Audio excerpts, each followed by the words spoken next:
talk to him. Have you lost your mind? He was my schoolmate.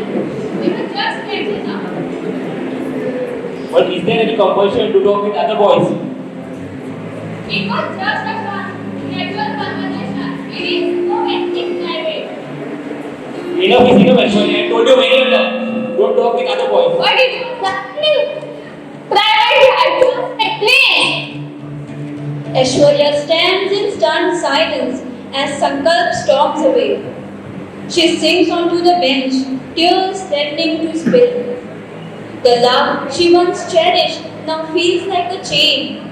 The jealousy in Sankalp's voice is not just about Akash. It's a reflection of his insecurities, his toxic nature. She felt suffocated.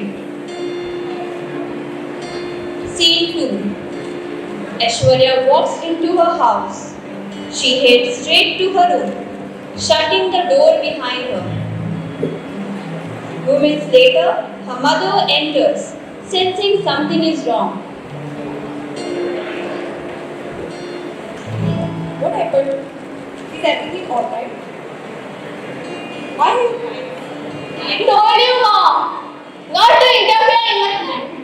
And I made a problem. What happened, my child? What happened? I'm just like your friend. What happened? Stop lying! You're not my friend. Why can't you leave me alone? The hurt in her mother's eyes was visible as she pushed her hand away.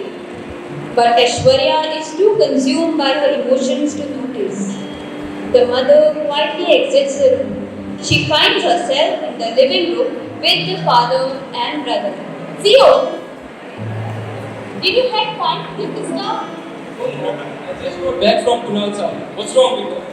She is crying very badly in her room. She is probably upset for something silly like last time. I think she had a fight. Don't worry. We know how our mood change according to our choices. Change. Deep down, her mother knew that this was different. This wasn't just a passing phase. Scene 3. Days later, Sankalp, having seen Aishwarya with a male colleague on the bus earlier, calls her while she's at home. The phone rings and Aishwarya picks it up, her heart pounding.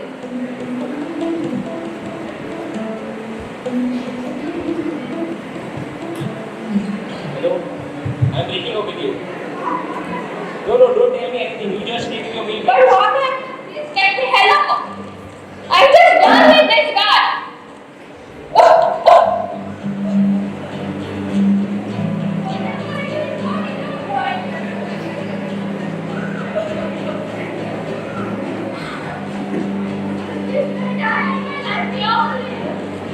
He hangs up before she can say a word, leaving her stunned.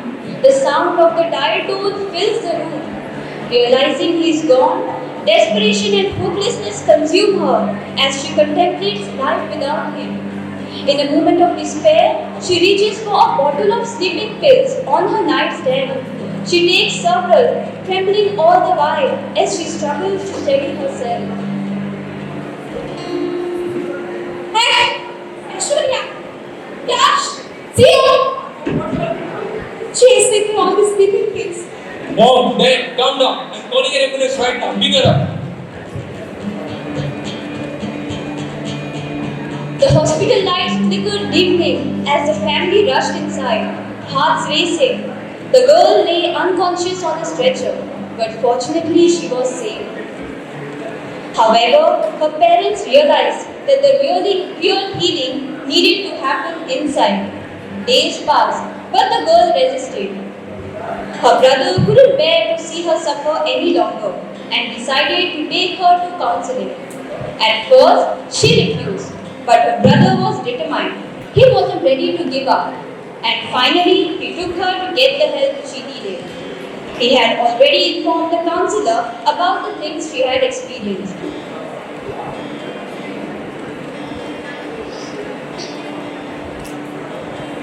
Aishwarya, please have a seat.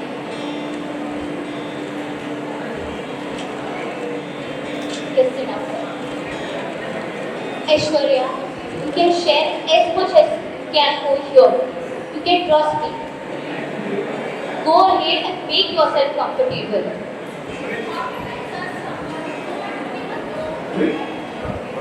Aishwarya, I know you are carrying a lot of pain right now.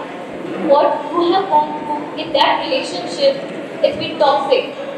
But I'm so glad that you are here today.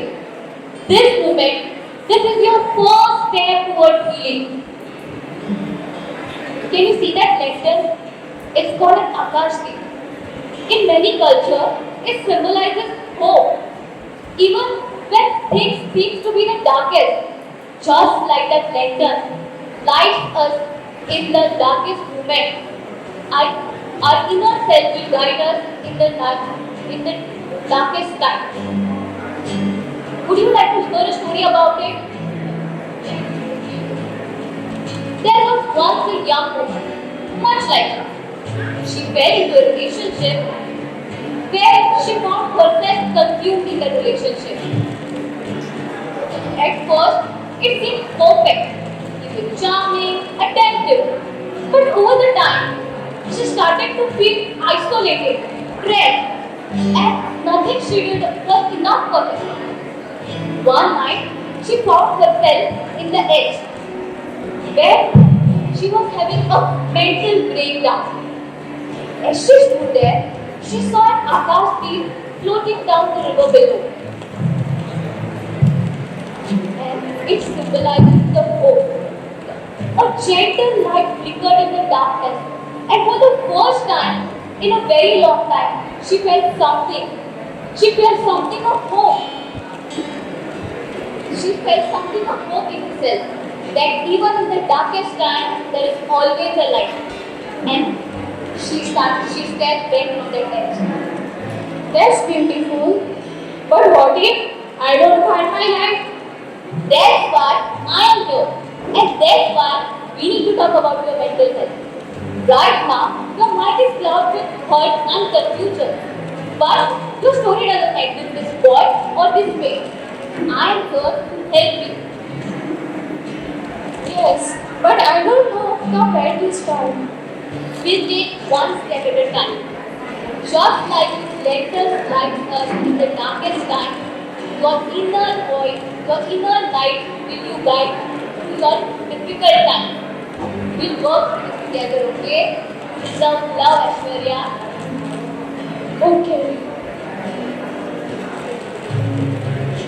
After multiple sessions of counseling, Aishwarya gradually regained her strength and clarity. Each session empowered her to confront the emotional manipulation and control she had experienced, allowing her to rediscover her voice and confidence. Now she is more resilient, self-assured, and determined to live her life on her own, free from the shadows of her past.